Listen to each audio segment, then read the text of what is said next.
तुम्ही जर चुका केल्या नाही तर मला काही वेळ लागले कडक वागायला?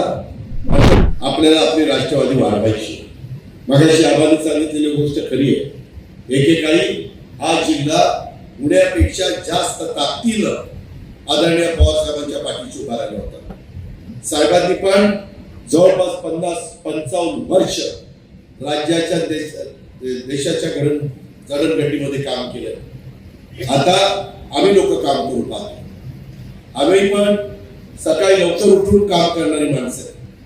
त्याच्यामुळं मला कुठेही आळस नाहीये. मला पण कामाची आवड आहे. मागाशी मराठीत बाळासाहेब बोलले, दादा कडक आहे कडक. कुणा करता कडक आहे? चुकीचं वागणाऱ्या करता कडक आहे.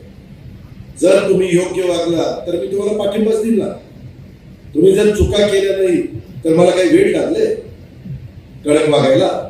आणि कडक वागलो असतो तर 8 वेळेला बारामतीकरांनी निवडून दिलं असतं.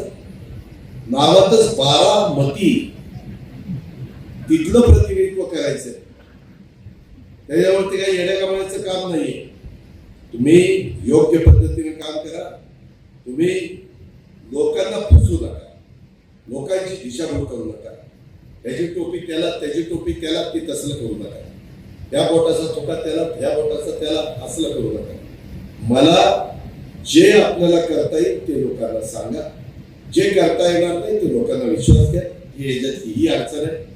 आज आम्ही महाराष्ट्रामध्ये साधारण 7,20,00,000 कोटीचा अर्थसंकल्प सादर करत असताना 3.5 लाख कोटी मला राज्याच्या अधिकारी कर्मचारी सगळ्यांच्यावर पगारावर, पेन्शनवर आणि घेतलेल्या कर्जाच्या व्याजावर द्यावे लागतात.